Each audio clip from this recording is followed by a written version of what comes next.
係多謝。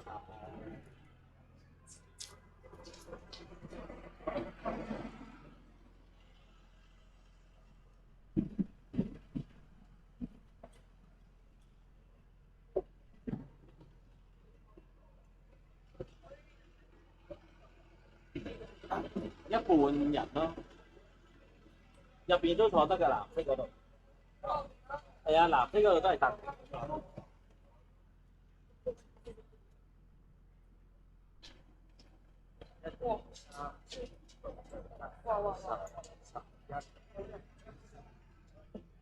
我諗呢度要第二間啦。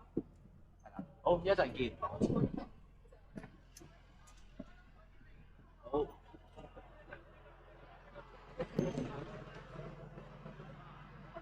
係咪分兩層啊？我一次過，一次過喎，一次過好。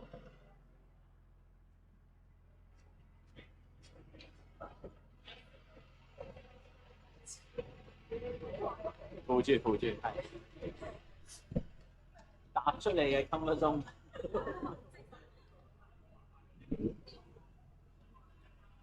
開始有啲唔係好 balance，但嗰啲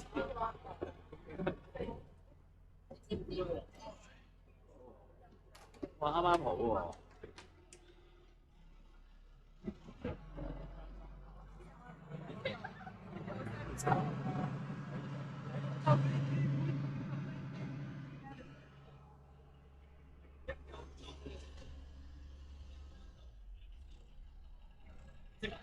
我哋呢度即係佢話係。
有啲好奇怪嘅相。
跟住有一級㗎，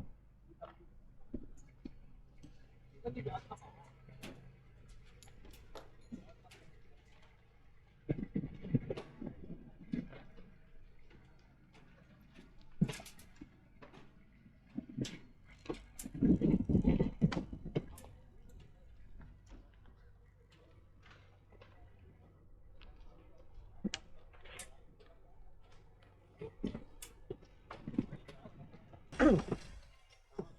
我哋之前同係咪你阿 Sir？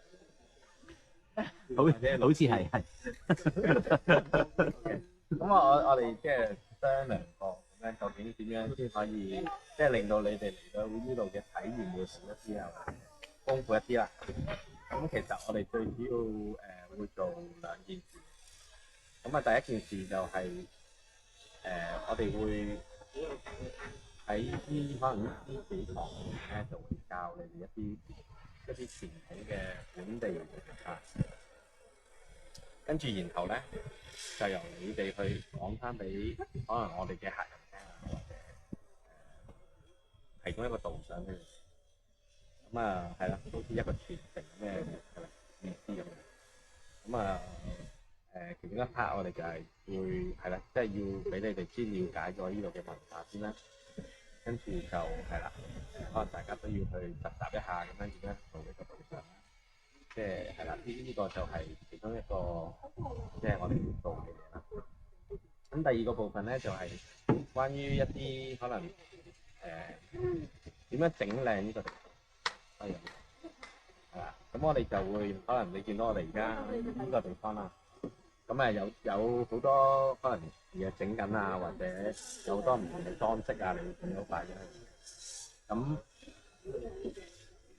我哋都會安排一啲工作俾你哋啦，咁就去令到呢個地方靚啲。咁簡單嚟講啦，如果你哋自己有意見或者有啲咩 idea 嘅，你都可以同我哋講嘅。係啊，即係話啊，如果呢度譬如話整個唔知咩天幕啊咁樣就唔好靚，或者可能我有更加多人了解到個文化，咁我哋都會考慮。跟住如果係啦，即係可以做得到嘅，我哋都會做。咁你哋係啦，即係簡單嚟講啦，你當呢個場地係一個實驗室咁樣。咁就係啦，咁一陣間咧，我哋今日嘅內容咧就主要包括一個部分啦，就係我哋一陣間會俾個導賞你哋嘅，然後等你哋去了解一下，即係我哋呢度嘅一啲文化。係啦，跟住完咗之後就睇下大家仲有冇咩其他問題啦。下一次嚟咧，即係我哋行緊嘅時候咧，大家可以順便望一下成個場地嘅佈置啦。咁你認為睇下有冇邊啲位置可以做啲咩嘅？可能我哋下一次你嚟到嘅時候，或者喺個 group 度係咪喺個 group 度都可以係啦，大家去分享下，或者大家討論下都 OK，好嘛？好，咁大致上係咁樣啦。我哋大家可以放低啲嘢，我哋而家可以去行。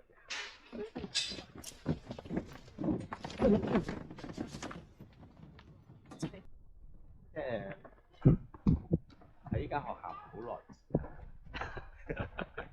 即係大家都係由係咪中學啱啱升大學嘅時間，即係第一年。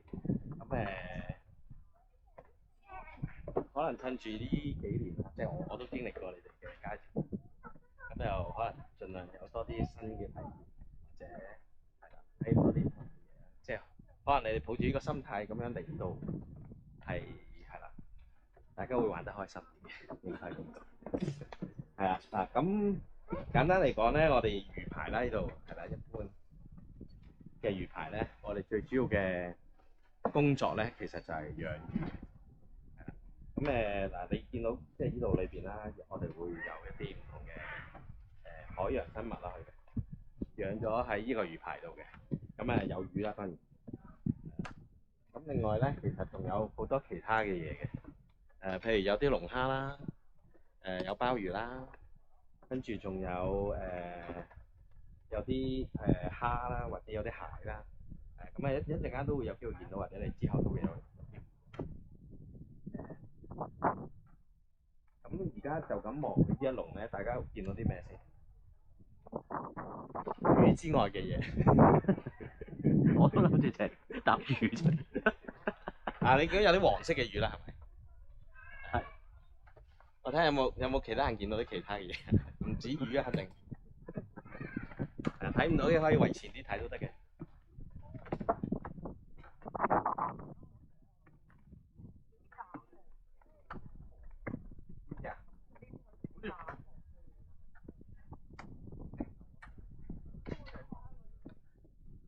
喺青口入邊，係嘛？有冇食過青口先？係有啲青口啦，有貓啦。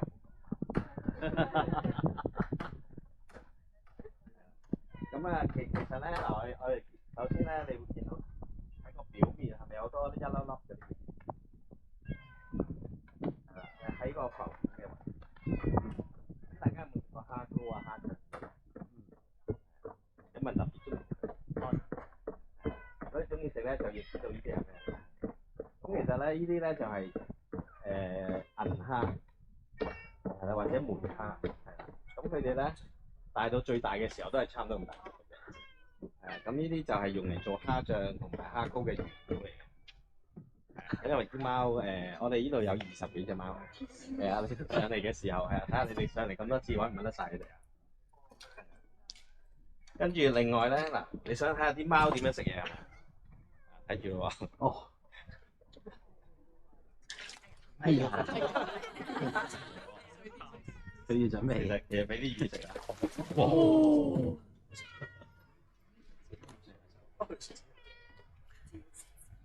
咁我哋都係餵啲魚俾魚食魚，其實喺個海度啲魚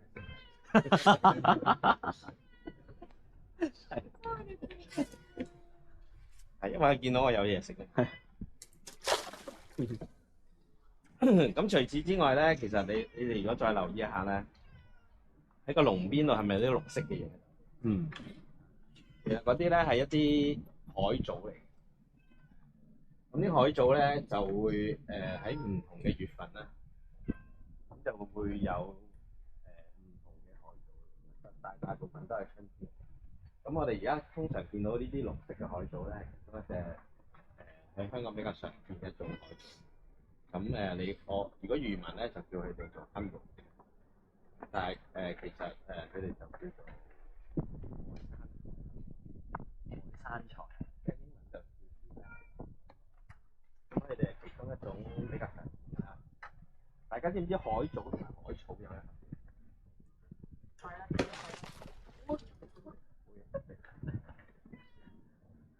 咁簡單嚟講啦，你記住海藻嘅營養價值就高好多。咁一般我哋譬如紫菜啦、海帶啦，或者你平時如果你有去開啲外國人嘅小店，即係 City Super 嗰啲啦，咁佢哋咧淨係會買一啲咁嘅海草咧，但係呢啲咧可能一包甚至包50 gram 咁樣都買。因為佢營養價值比較高。咁除此之外咧，嗱可以教多你一樣嘢，就係你見唔見到喺個網邊嗰度咧有一啲藍藍地色或者紅紅地色嘅，好似珊瑚嘅嘢，望唔望到啊？呢度最多，嗰邊亦都有啲。哦，呢度都有，其實周圍都有。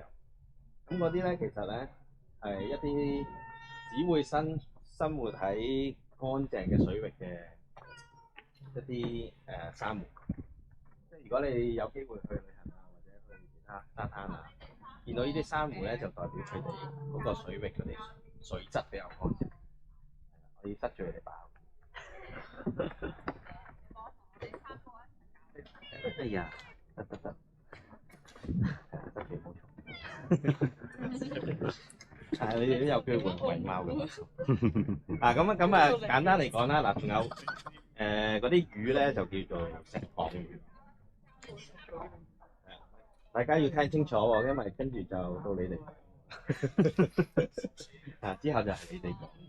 咁石蚌魚係其中一種，以前係好貴嘅魚，佢嘅價值咧就同蘇眉，大家有冇聽過？老鼠斑有冇聽過？咁佢以前即係講緊20年前咧，佢哋嘅價錢係一模一樣，即係差唔多接近咁嘅高價嘅。主要原因嘅就係因為咧，佢哋身上面即係你食佢嘅時候咧，佢哋係會有啲黃油，所以咧佢嘅味道係比其他嘅魚會好食。但係因為之後係有養殖啦，所以佢哋個價錢就降低咁如果第日你有機會都可以買一條呢啲嘢食。好嗱，我哋再睇其他嘢。佢會跟住我嘅一路，因為我有。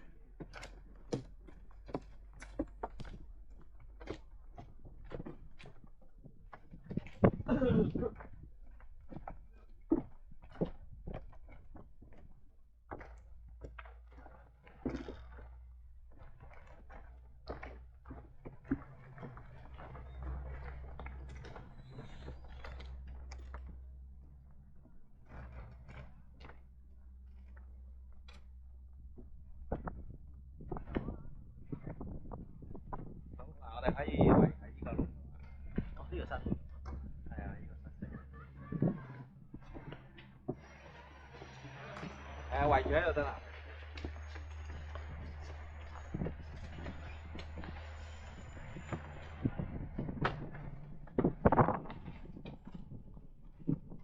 睇下啲咩反應睇下先。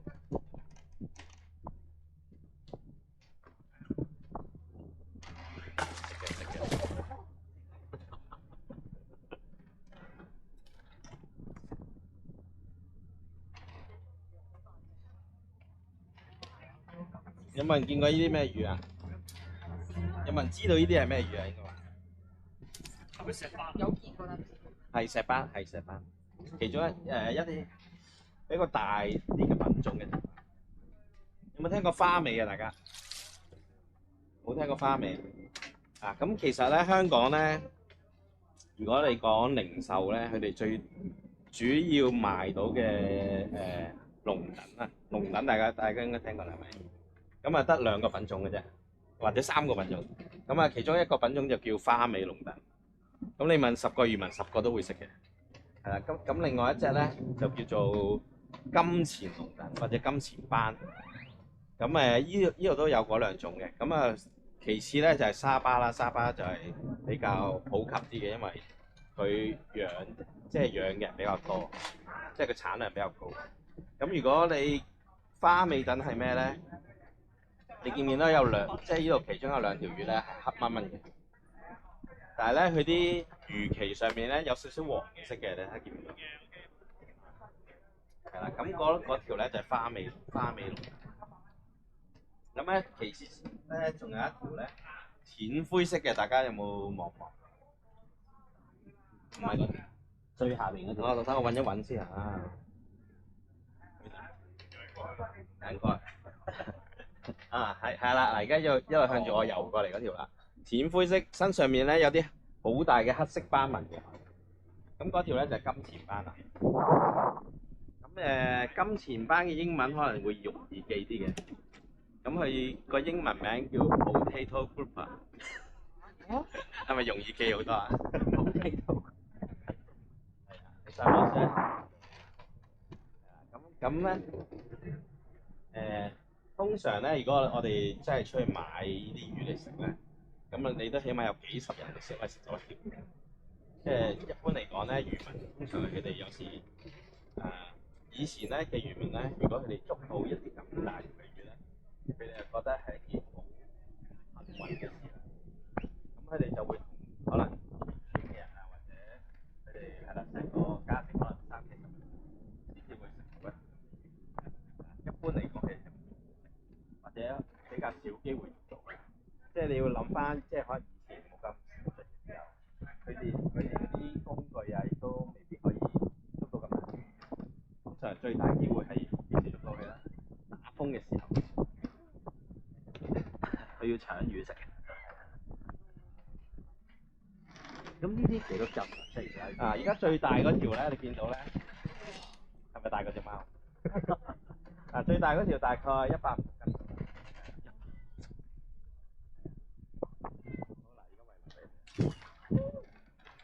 唔驚。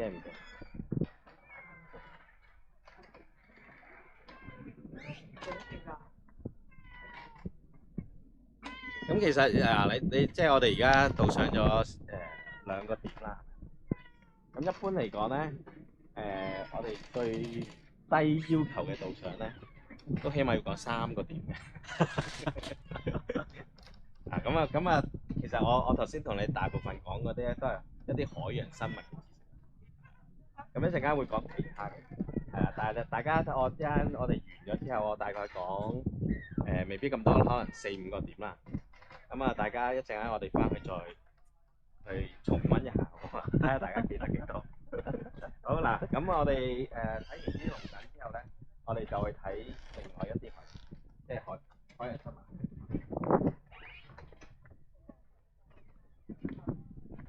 烤好慘啊！見住我哋走啦，又冇魚食。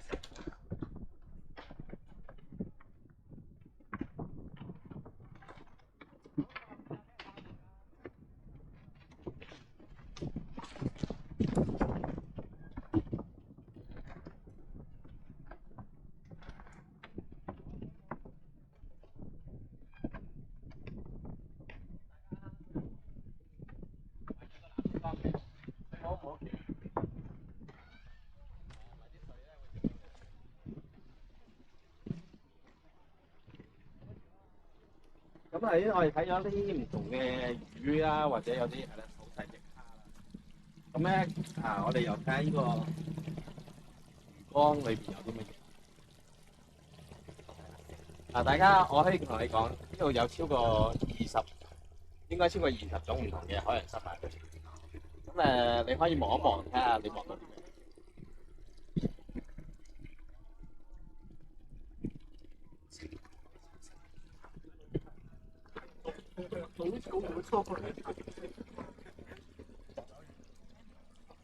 呢個哦，唔係，海星嚟嘅。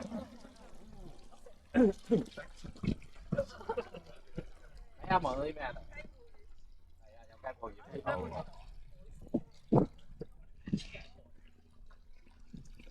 青苔都唔係青苔，海藻。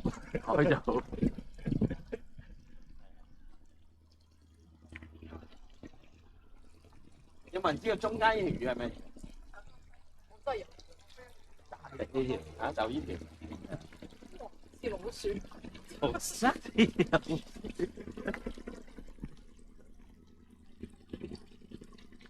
咁先講中間條魚啦。咁其實佢個名就叫做沙灣咁樣，聽過未？咁咧如果漁民咧一般稱呼佢做剝皮魚啊，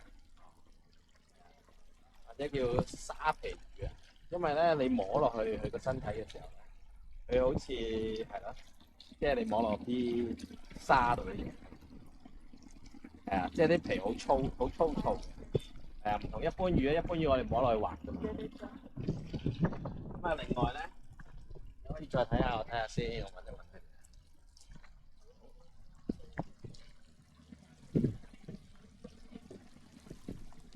因為咧啲海藻遮住晒，所以咧就好似冇睇到咁。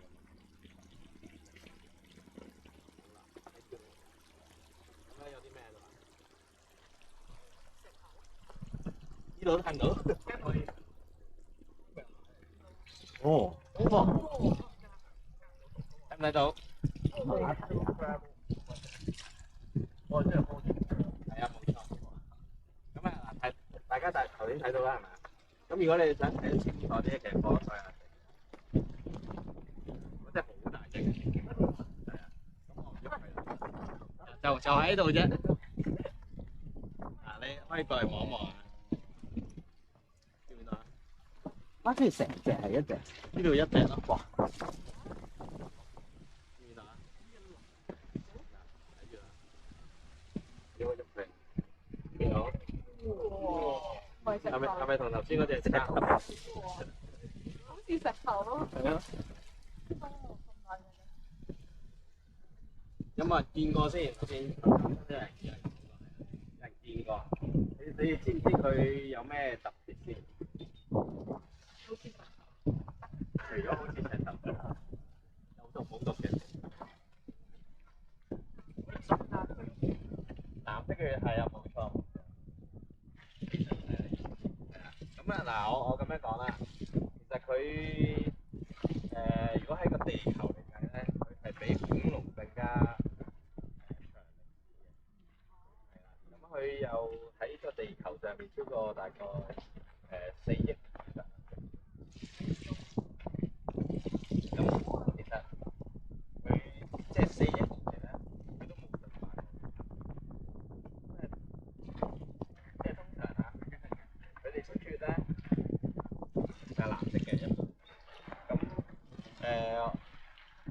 家即係以前咧，其實有好多呢啲海口啦，即係或者馬蹄蟹啦。其實每一個沙，即係好多香港嘅沙灘，你都會有機會見到佢。但係即係以前啲人會攞嚟食啦，即係啦，所以我哋四隻腳係啦，唔係香啲嘅都會食啦。即係如果做飯，咁但係咧係啦，因為好多呢啲做藥廠嗰啲人咧，發覺咗佢哋啲血啊係可以要嚟測試啲藥物有冇毒，即係一個好好嘅試劑啦。所以佢哋就會大量咁樣去捕捉呢啲馬蹄蟹，係啦，用佢嘅血嚟做一個試劑，係啦，變咗咧佢哋嘅數量咧，即係喺近呢幾十年都咁到而家可能而家呢個時間咧，其實好多包括美國啦或者台灣啦，佢哋都開始養殖即係生物。咁其實南丫島本身咧，即係我哋啲南丫島係好多沙灘你都會見到，即係有時我嗰陣細個就喺個沙灘度都會捉到佢哋，但係嗰啲 size 咧可能係你手指甲咁大，好細隻。因為佢哋譬如你當佢12歲咁嘅，一隻馬蹄蟹嘅12歲咧，係咁大隻嘅。嗱呢一隻咧超過60度。咁頭先睇咗嗱馬蹄蟹之後咧，咁我哋仲可以睇多少少嘢。先睇咗隻海星先啦。有冇人知道海星佢個皮膚係軟身定係硬身嘅？或者有冇人摸過海星？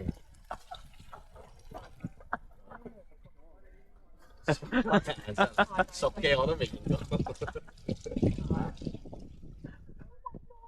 哇！咁首先啦，海星嘅。驚冇毒，咁咧先介紹咗佢先啦。咁大家見唔見到佢即係喺個係啦背部啦，或者喺個底部咧5隻係啦，佢嗰5隻腳啦，裏邊咧就會有5行咁嘅。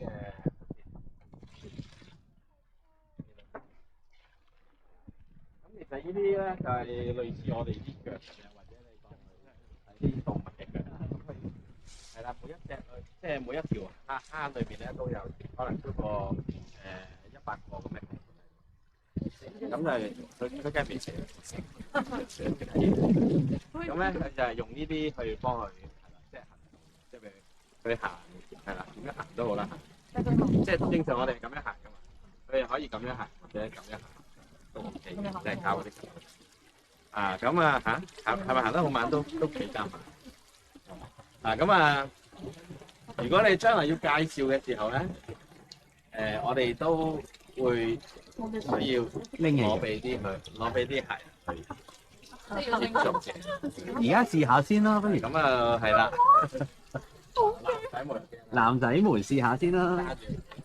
哦，喂，輕手啲，最好揸住兩隻，輕手啲，唔好跌咗。最好咁樣揸，最好咁樣揸。哦。冇嘢㗎，係軟定硬嘅？似塑膠。中文啊！最中文㗎。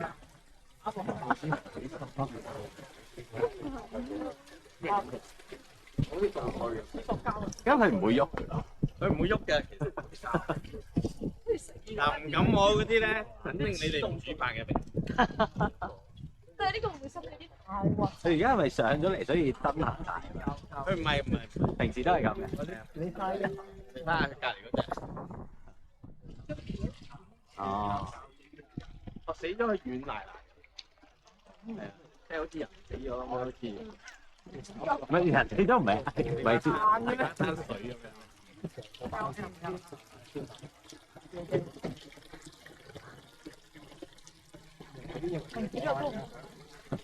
一時可能你哋嚟幾次，有一次可能有1-2次可能唔多。要睇翻你哋係啦，星期幾嚟啊？第二樣嘢就係你加幾錢，加幾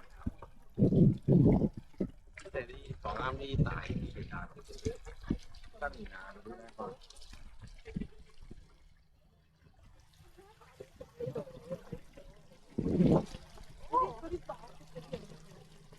哦嗰啲冇啊，嗰啲係嗰啲覺得嘛，唔係呢啲有啲驚，有啲驚。係咪其實成個海都係？每一隻船都有嘅。如果你有留意啦，望下啲船咧，佢都釣魚啊，唔係而家我會照嘅，都會。誒放翻落去得啦。嗱，咁啊，另外可以再睇下嗱，呢度有多一條魚啦，見到呢兩個比較光色嘅魚啦。咁其實呢一條咧，唔會，我哋一般都冇食，佢係雞泡魚嘅。呢度嘅起碼有4隻唔同款嘅雞泡魚。嗱，咁啊，先講咗藍色嗰隻啦。藍色嗰隻學名叫做三杯雞。呢啲雞翼。三杯雞。差唔多，同三杯雞差唔多。你記得佢個名得啦，唔好同啲客講係三杯雞。咁咧嗱，佢同其他魚有咩分別咧？最主要嘅分別咧就係佢個殼，即係佢有個殼。一般魚唔會有個殼喺外。咁咧佢我哋摸上去嘅時候咧，你當你同摸隻烏龜差唔多。所以咧佢啲皮膚就好薄。咁如果仲有其他雞泡魚咧？頭先有冇見過係咪有唔同嘅雞泡魚經過？因為佢哋匿埋咗啦，呢度有一條，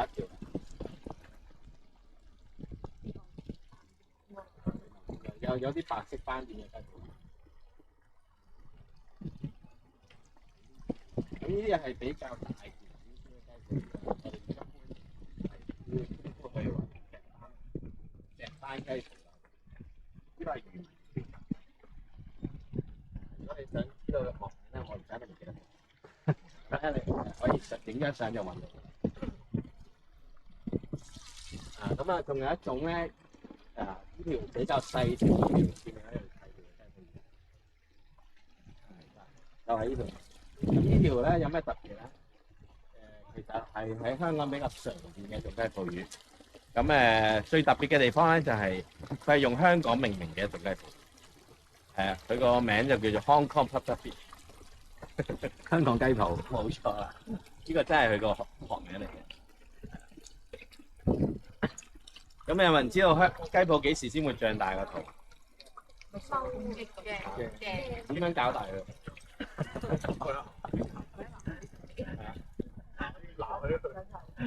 我鬧起佢都唔會轉大。挑引佢。咁簡單嚟講啦，係即係同其他海洋生物一樣，就係一個防禦嘅機制。當你感覺到有危險嘅時候，佢就會脹。或者係啦，知道可能有一隻墨魚啊，或者有隻白鯽魚衝過去食佢嘅時候，佢就會脹大。好，咁啊，其實仲有啲咩喺裏邊咧？我大致上講一講，睇下你哋之後會唔會揾到佢哋啦。裏邊有龍蝦嘅，有啲蟹喺度嘅都，仲有海參喺裏邊嘅。有機會第日再揾俾你，因為要揾。咁啊，即係大致上咧，仲有其他魚類啦。咁之後大家可以去睇一睇。咁阿 Sir 咪 send 咗份嗰啲未？哦，係啦，你話唔好 send 啊。翻去可能大家都要背下書啊。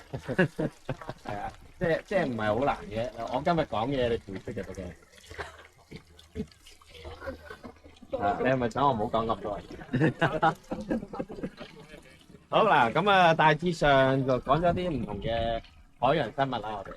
咁我哋而家就去睇下一啲關於漁民傳統嘅文化。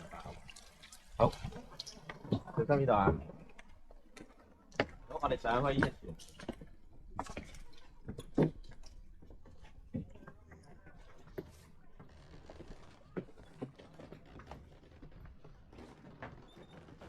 係因為運船浪嘅。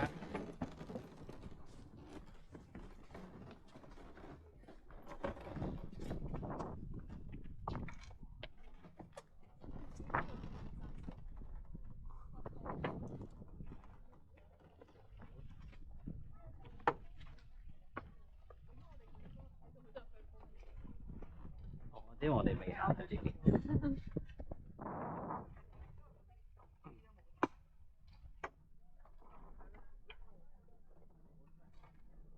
行過嚟少少。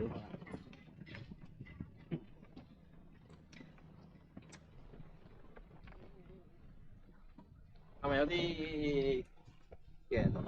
大家上到嚟有咩感覺先？好浪。有冇坐過海盜船嚟？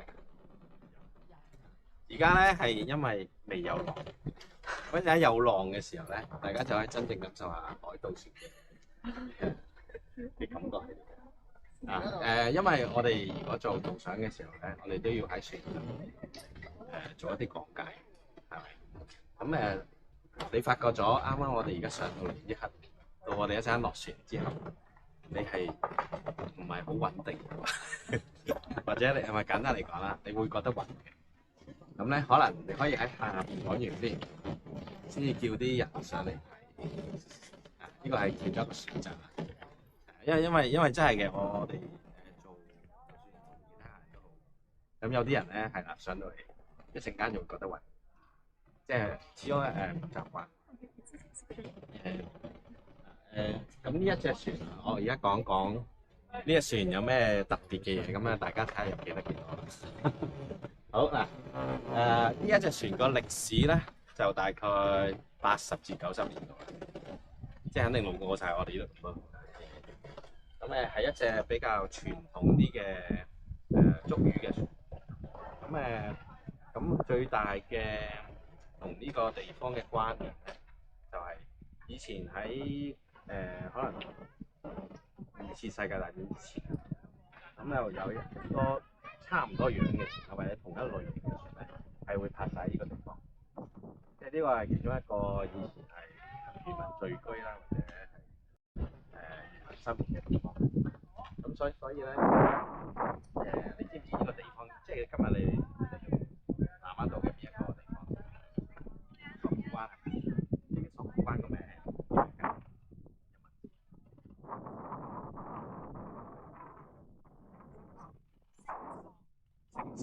都類似嘅。咁先講咗呢隻船叫咩名先？呢隻叫姑仔船。咁係同索罟灣即係中間個字一模一樣。咁通常呢一隻船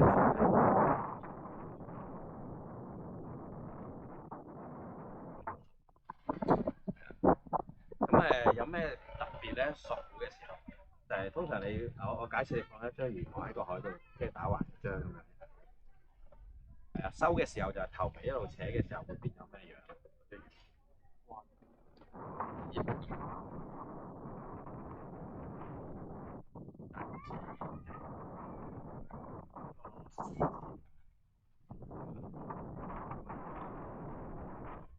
所以佢哋就會即係以前啲漁民稱呢個就索罟灣。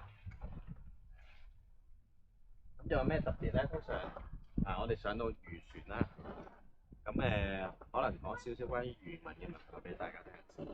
有冇人知道咩叫大撈便、細撈便？有冇聽過呢個詞？都冇聽過，好正常。因為呢個係好傳統嘅漁民術語啦。除非你屋企可能有漁民嘅即係長輩可能會知。通常大撈便咧，就係講緊船嘅左邊。假設船頭呢度啦，係咪？我嘅左邊就叫大撈便。咁右手邊咧就叫細撈便。咁有咩特別嘅地方咧？咁對於漁民嚟講咧，左邊永遠都係重要過右邊嘅。呢個就係佢哋嘅傳統。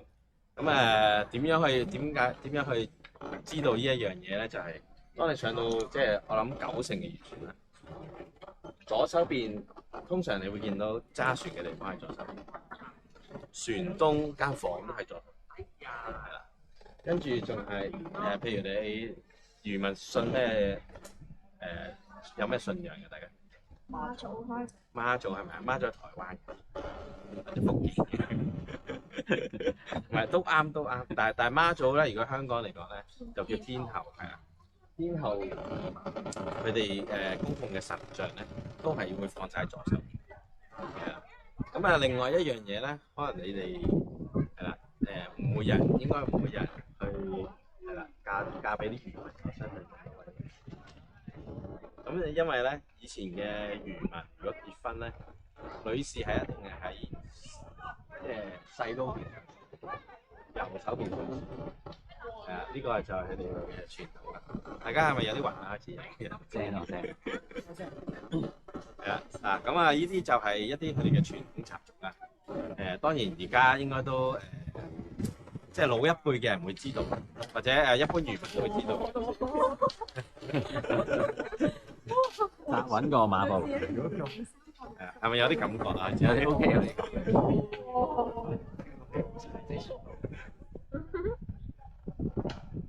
我喺海盜船上面聽書咧。咁啊一陣間大家可以入去望一望嘅。咁我講咗一啲係啦，即係關於漁民傳統嘅習俗啦。裏邊嘅嘢咧，我講多兩樣嘢，跟住就俾你哋自己去睇下。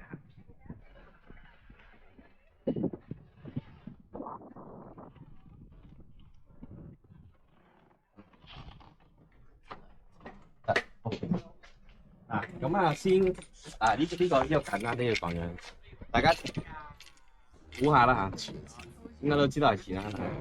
但係知唔知點解漁民用竹？你從漁民嗰個角度去，漢朝都唔係。你諗下長輩會擠喺啲錢喺邊度先？即係唔係而家啦，當然係。你諗下，100年前未有銀行嘅時候，啲人會擠啲錢喺邊？睇戲都睇過係嘛？床下底都係咁咯。即係簡單嚟講，佢哋一般都係瞓喺邊，啲錢就喺邊㗎啦，啱唔啱啊？咁咧以前咧佢哋就第一就係用呢啲錢罌咧係做一個好似枕頭咁嘅嘢，係啊，即係有啲佢有呢個細啲啫，但係以前可能以前好多即係講真，講中國嗰啲唔係用竹做咧，就係用嗰啲瓦做嘅。大家有冇如果睇嗰啲古裝片，我見過啊。咁佢哋咧就要分住自己啲錢㗎，就等人哋冇咁易偷嗰啲錢。咁第二個意思咧就係、因為竹有一個諧音就係、竹啊嘛，sorry， 即係我係同音唔會如果佢哋用竹去儲錢咧，就會儲到足夠嘅錢，係啦，所以咧佢哋一般都會咁樣用個竹去做嘅錢，係啦，咁呢個係啦，有啲人問我究竟點樣打開啊？就係答咗你哋先，因為實有行。好啦，嗱，另外一個啦，你見到有個葫蘆喺度，估下佢嚟做咩？走。冇開口。求救。求救點樣求救？喺度個海。喺度個海度求救，有啲類似反而。遺書。遺書又唔係咩血寫啫咩？刻啲血字落遺書。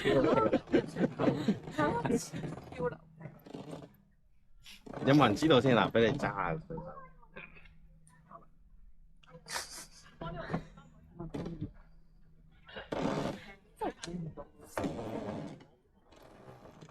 你當係無聊 I U 咁嘅試下。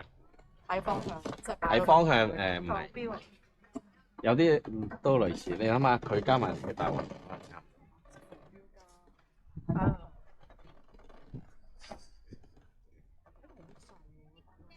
判斷嗰個嘅上面。唔係。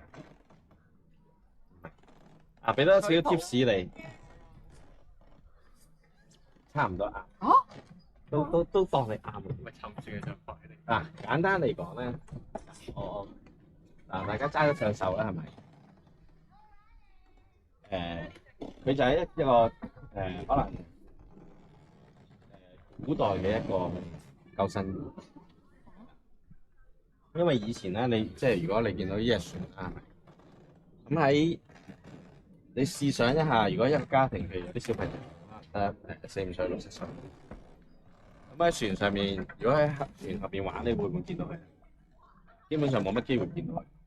咁因為你如果喺個海度，你又驚佢跌落海啦，好似我哋而家咁樣，唔好大風浪，大家都驚啦，係咪？所以佢哋通常就會綁一個咁嘅呢啲葫蘆喺佢身上，即係你當佢孭書包或者綁喺條腰度啦。咁咧就令到即係佢哋咧如果跌咗落海咧，都有好似有個水泡咁樣可以救翻佢哋。係啦，咁另外一個即係可能冇咁好彩嘅情況之下，即係假設你真係跌落海浸死咗，咁咧佢哋都可以揾翻個葫蘆咧，去揾翻個細路。因為其實香港有啲地方咧，大家有冇去大澳？咁你佢哋嗰啲水係咪或者比較濁啲嘅？即係佢哋有個係有交界位。咁咧，如果佢啲水唔係咁清嘅話，你要揾翻喺個海度揾一樣嘢，其實好難嘅件事。但係如果你有個嘢浮住喺度咧，佢哋就好容易揾。呢個就係即係本身一個傳統嘅救生。好嗱，咁大家先入去睇下先。睇完之後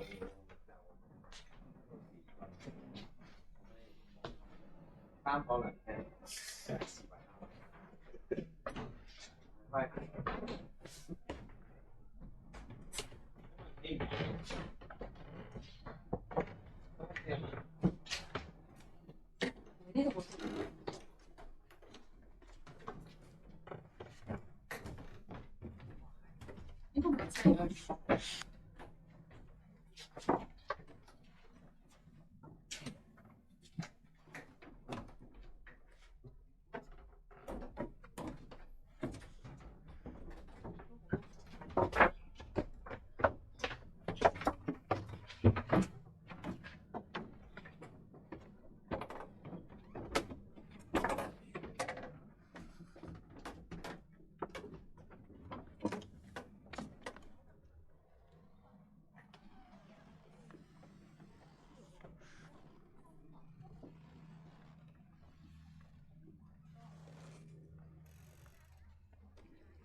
好靚喎啲圖，呢啲係有啲介紹。咁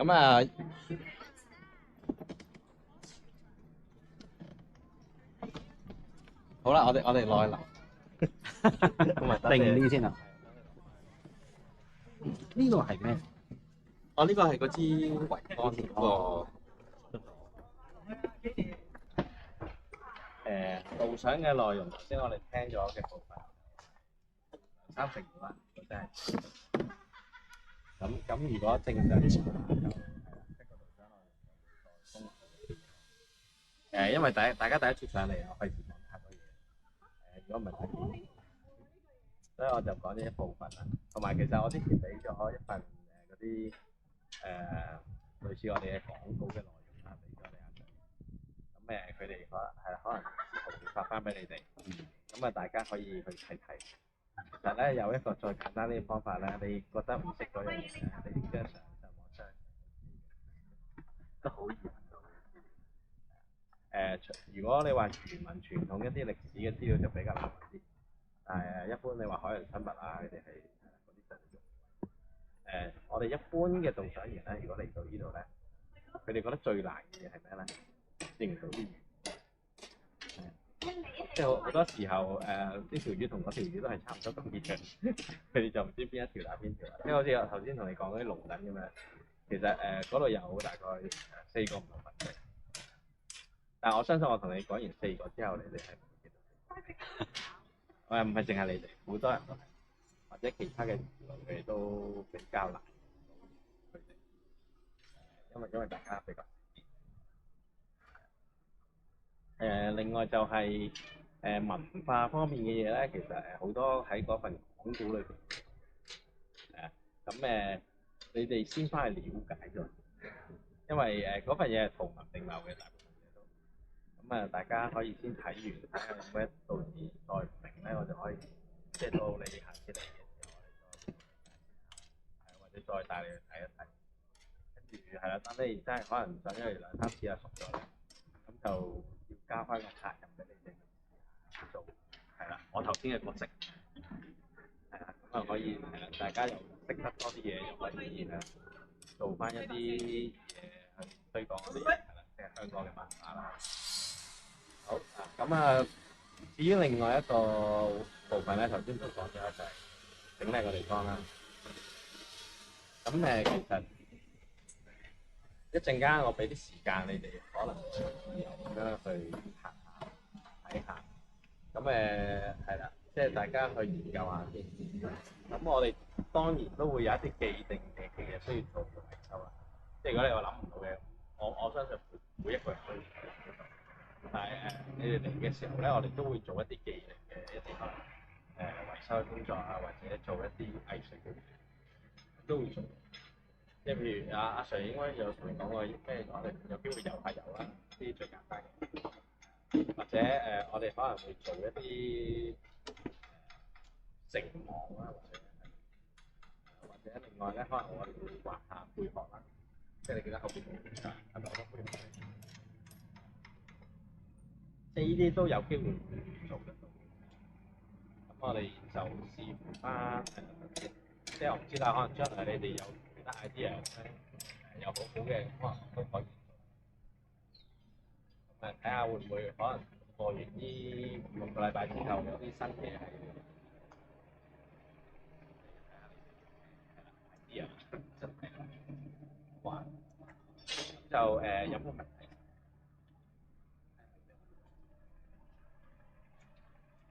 冇問題，我有問題。呢度係幾漁民文化村搞咗幾耐？我05 OK 嘅， 05年開始搞，06年。哦，咁啱啱嗰個打風就好大影響啦。哦，啱啱大家都知道打咗個疫情，咁其實我哋呢度有好多地方都即係比較咁就所以有好多我哋由佢打完風到而家已經差唔多維修咗差唔多4個月。如果你4個月之前咧，見到我哋另外一個樣啦。我有相。我哋當時都會有好多義工過嚟幫手，係啦，整下啲地板啊，上下啲螺絲啊嗰啲嘢。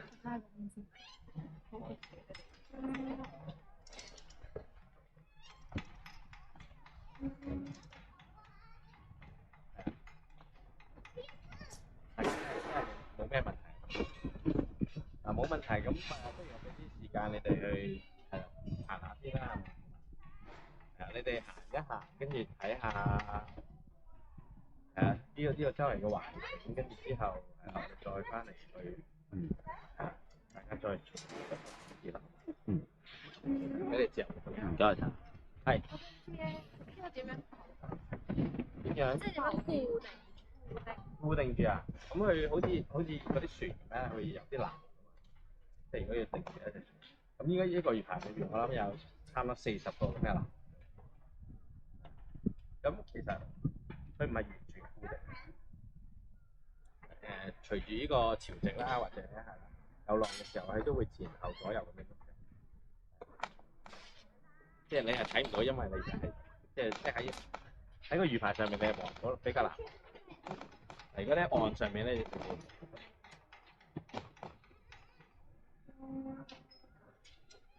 睇下自由活動先啦，係俾大家行下。咁又未至於嘅，但係有啲爛咗係比較難去，即係要好長時間先可以整得翻。即係你假設如果你有啲張台爛咗啲板啦，咁梗係好完整。但係我哋即係你腳下邊嗰啲嘢，嗰啲結構爛咗咧，咁我哋就需要比較複雜啲嘅程序去維修。大家係咪大家都唔識大家？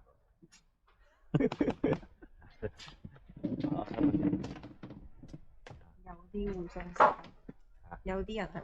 不如咁啊，我哋做個簡單嘅自我介紹啦。大家都好似個個都唔識大家咁樣嘅，大家係我感覺到好似同一班好陌生嘅人，大家都對大家隔離嗰個都好陌生咁嘅。啊，咁我唔係啦，我叫 Jackie。咁我哋揾個男士先啦。係啦，簡單介紹兩句得㗎啦，唔使太多。我叫 Andy。係啊，咩係啊？心理學。心理學。好嗱，我哋有個心理學家喺度啊，跟住隔離嗰個咧。我係 Chloe，我都係心理學。哦，兩個心理學家。跟住，哦，跟住。我係阿湯啦，咁我都係。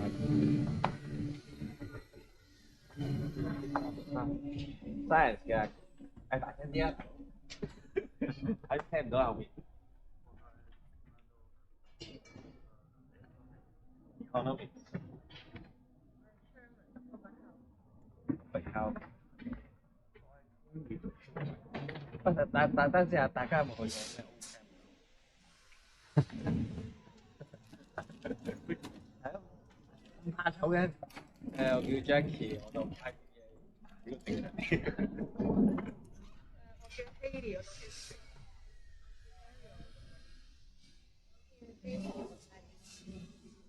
我叫 Mandy，讀生存。我叫 Jenny，讀翻工。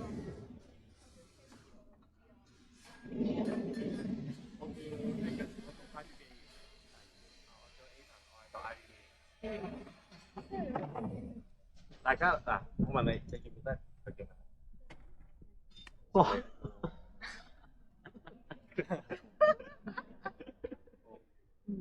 應該打亂你哋，唔係，即係識嗰啲唔好走埋一齊行嘅嚟。大家記唔記得我叫咩名？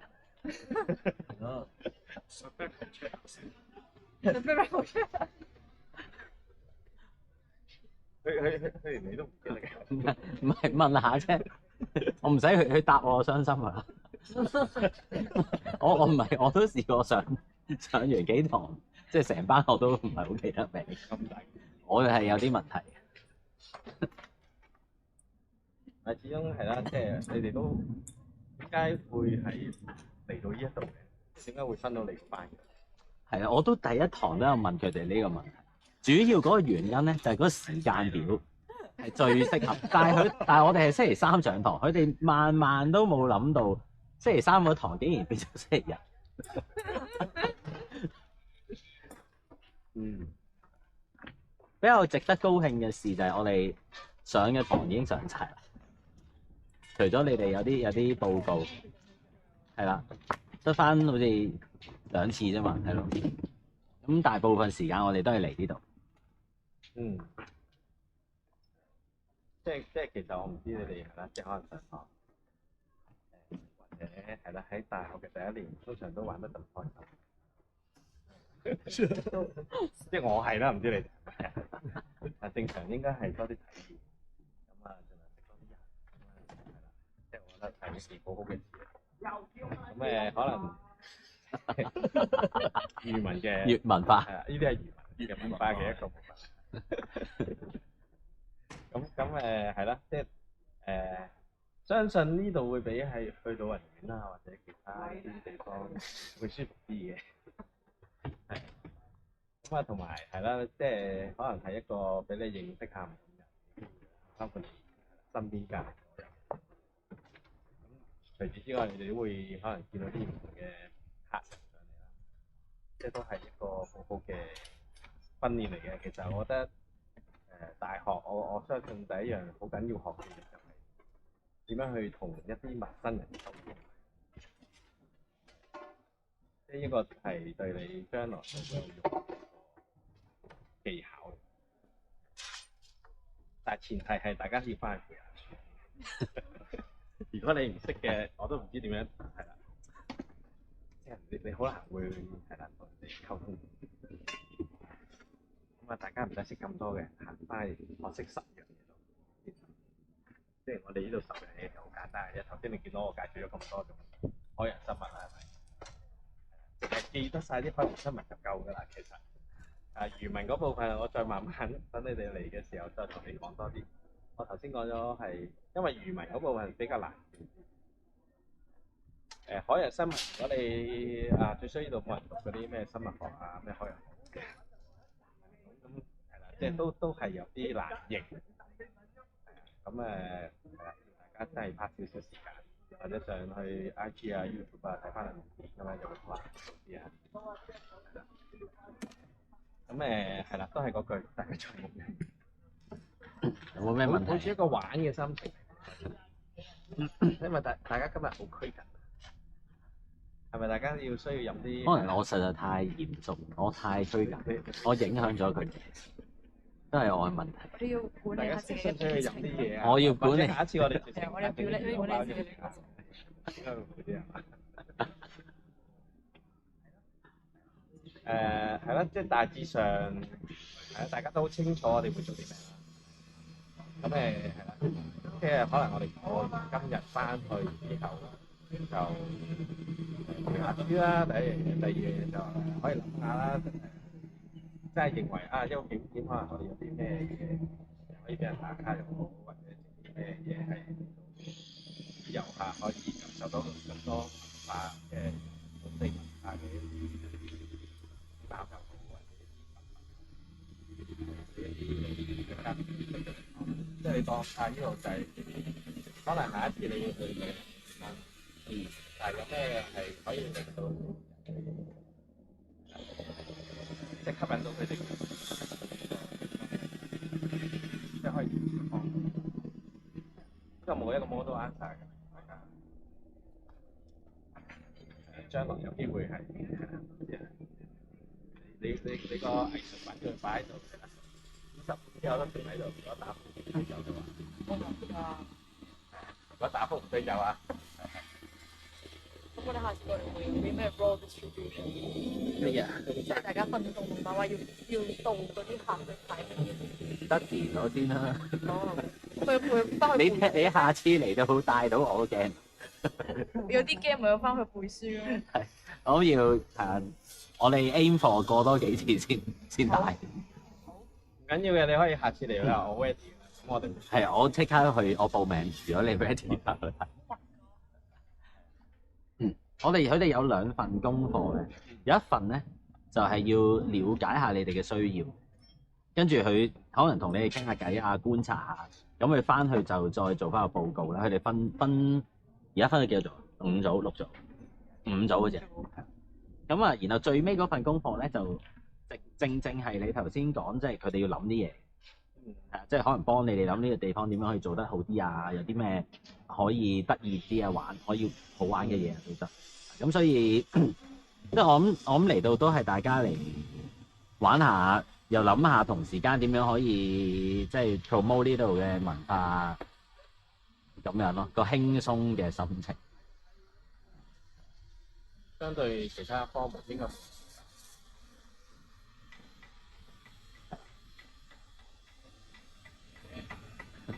呢個 report 仲係需要寫有咩 needs，and then 第二個就係話有咩解決方法。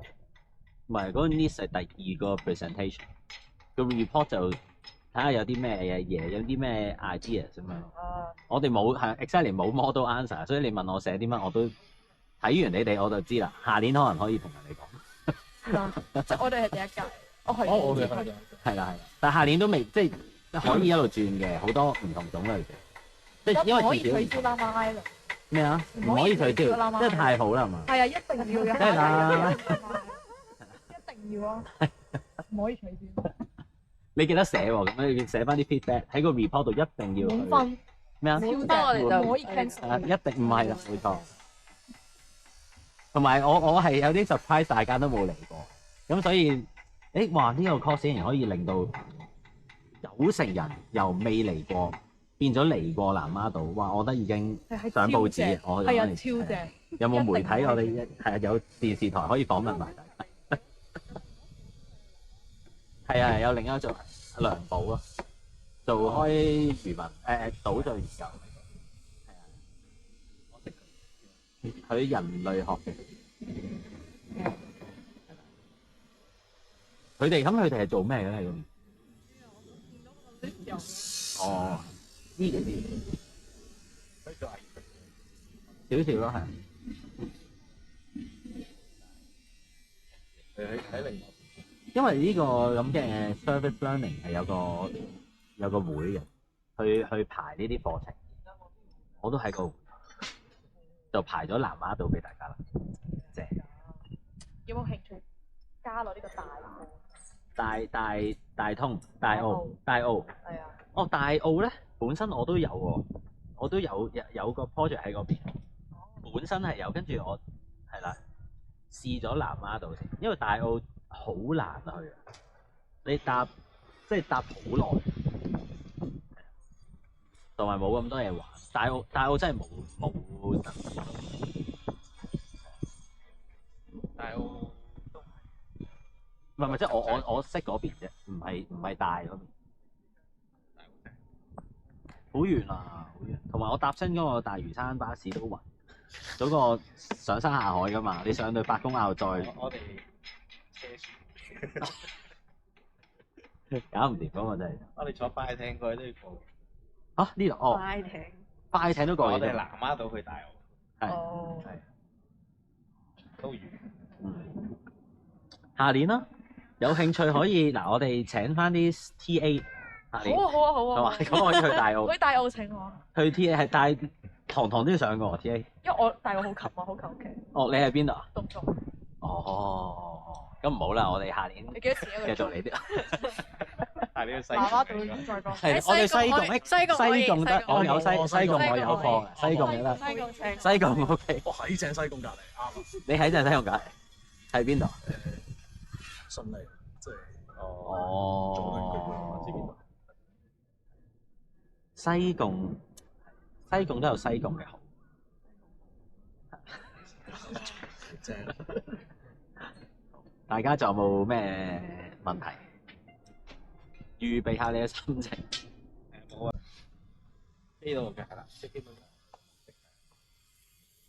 但係20年之後咧，應該都唔知剩翻幾多個啦。係。咁而家仲有？嚇？而家仲有幾多個？即係仲有幾多個漁民喺度啊？係啊。其實應該都有10幾個仲在生嘅。唔係我嘅呢個意思，I mean，即係因為要維持翻，即係要生活啊嘛。其實佢哋都係即係點講咧？你當係一個委員會啦。哦。即係佢哋制定咗一啲嘢出嚟，就唔使佢哋。即係唔使佢哋做，係會請。唔使佢哋落嚟做導賞啊，即係營運啊嗰啲嘢。管理層面。冇錯啦。啊。結果咪我哋啲細。咁會唔會有人即係如果再過多幾十年做有冇即係可能會冇做？都有可能㗎，都唔使過幾十年。我啱啱都想講係啦，究竟係幾多年？如果你真係嘅，你如果每一年嚟呢度咧，你發覺咗呢度嘅所有嘅裝飾啊、擺設咧，都有啲唔同。點解？即係因為每一次打風咧，傻。係啊，都會有啲係啦，有啲嘢損壞㗎。但係政府係冇支持。政府精神上支持。你有咩精神上有支持嘅？應該係佢唔好煩我哋啦，其實。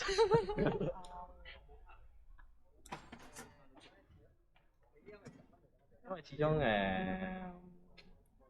當大家真係了解咗而家政府係咩政府嘅時候，呢個係咪認得㗎？咩啊？係咪認得㗎？我冇講嘢。你衰咯！我安全嘅。我嘅意思係 OK 嘅，政府係比較效率高啲。哦，原來係咁，係咯。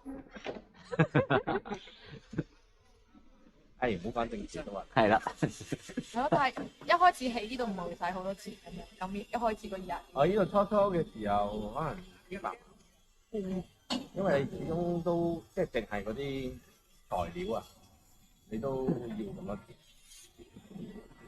但係因為起嘅時候咧，嗰陣時咧就真係呢度啲魚米一平，但係漁民會有咁多錢嘅，其實以前養魚係好穩陣。以前啊，講幾耐年前80年代咯，有幾耐？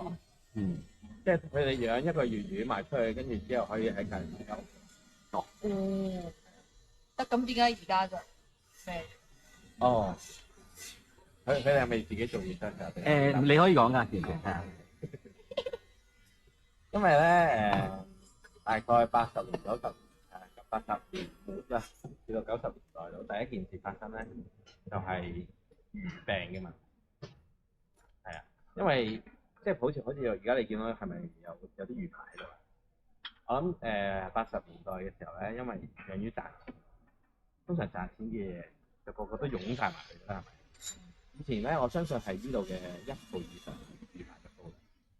咁啊養嘅魚咧，講緊頭先，你係咪見到有一籠石蚌你嘅一邊籠？即係我第一籠睇嗰籠魚。係啊，我嗰度應該大概有300-400魚啦。但係如果以前嘅密度咧係1萬條到，哇！係一個籠。但個密度咁大，會有啲咩？冇啊！佢哋嗰個轉流好快嘅。哦，係啦，即係你可能買啲魚翻嚟養2-3個月就賣出去。係啊，即係一般嚟講要睇下你咩品種啦。但係一般咧，佢哋係即係可能呢頭買入嚟，跟住養佢一排。點解突然之間會有魚病嗰啲？嚇！即係突然之間啲魚會生病。因為咧通常我哋餵魚嘅時候咧，佢哋唔係即係你餵100粒魚梨或者100條魚落去咧，佢可能食得90條或者80條啊。咁剩翻個10條入邊咧，就係會去咗嗰個海床。係啊，即係呢啲嘢咧，其實如果有人讀嗰啲叫做咩，即係環境學嗰啲人，可能會知道啊。如果我哋太多一啲有機嘅物質啦，落到去嗰個海床度咧，佢就會產生好多 NO2 啊。係啊，咁呢啲咧係就會係對嗰個水質係會有影響。同埋係一種大家應該有聽過紅潮啊。紅潮就係一啲菌啦，即係喺個海度生出嚟嘅。咁如果你想像一下，如果1萬條魚，佢要一日可能唔知啦，你當佢餵1000斤嗰啲魚嚟落去，咁你剩翻可能10斤喺下邊，但係你係每日咁樣做喎，仲要係一個魚排，好似嗰一啲咁嘅籠裏邊咧，我講緊可能淨係呢個魚排都可能有500個咁嘅籠。咁以當時嗰個環境嚟講咧，係啦，我哋未有養魚之前咧，我知道我即係聽翻啲老人家講咧，呢度下邊咧全部有珊瑚啊，即係可以買到啲嘅。但係自從佢養咗魚之後咧，呢度嘅環境即係喺海底下個環境就已經變咗另一個世界。好多人即係好多人嚟呢度養魚，係大概咩年代嘅時候？70-80。And then 去到最尾，佢哋去到即係我頭先講魚病啦，魚病係大概80年代，即係你當90年發生咗一次係好嚴重嘅，好似瘟疫咁樣。基本上呢度咧，我諗10成嘅魚死咗9成。但係佢唔係傳染病。啱啱聽講，即係好似唔係傳染病。但係紅潮會飄噶嘛，即係啲細菌會喺個海，即係隨住個水流去飄。同埋你一條魚有病之後，佢會有菌噶嘛條魚。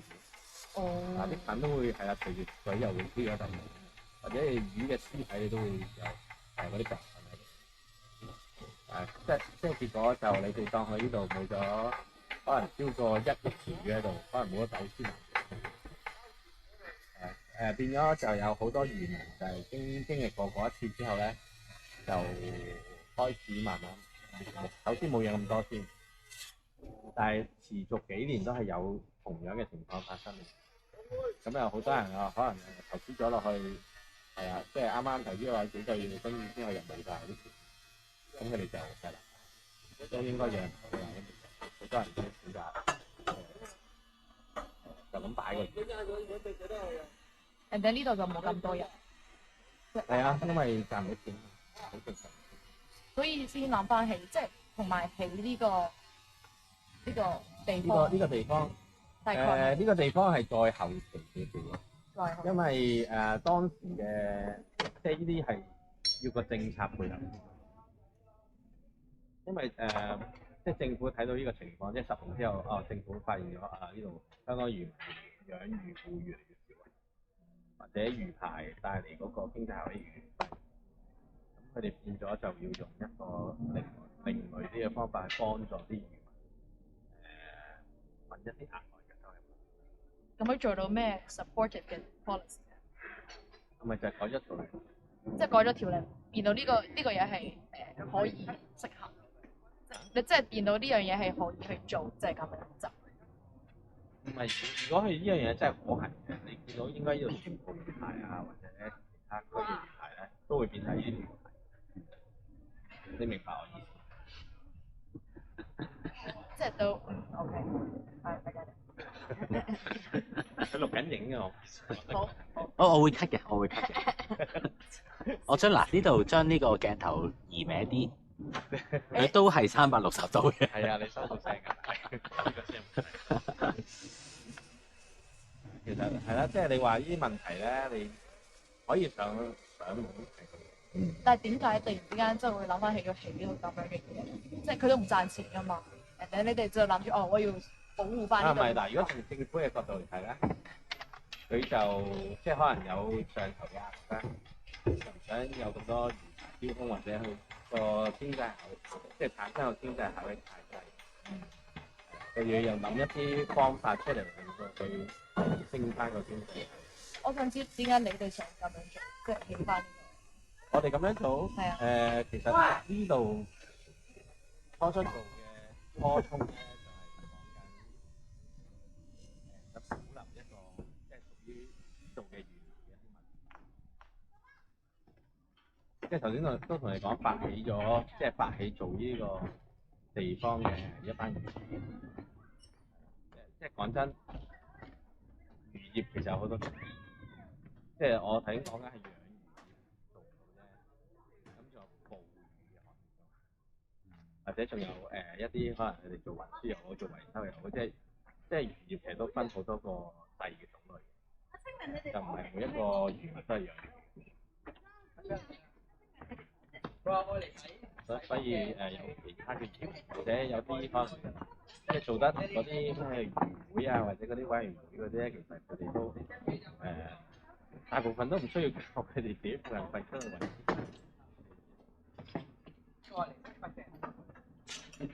不過佢哋本身佢哋都係想做一啲嘢去保留翻，即係本身一啲屬於香港嘅文化，我覺得係咯，唔係一件壞事。個？都係南丫島。南丫島香港人。即係啲會員嗰啲人都係南丫島嘅 local。大部分。咁有時你好難界定一個漁民係屬於邊一區。有兩個例子就係、通常你天后誕咧，啲漁民咧就唔會淨係去一間店，好多時候都會去幾間。即係我哋識得有啲有啲會走去西貢啦，有啲會走去大埔啦，即係一個漁民。即係講緊呢個地方唔只係代表住南丫島嘅，其實係成個香港。係個會係。因為佢哋有時講都好啦，即係佢哋工作嘅時候，佢哋有時會喺南丫島，有時會揸隻船去西貢。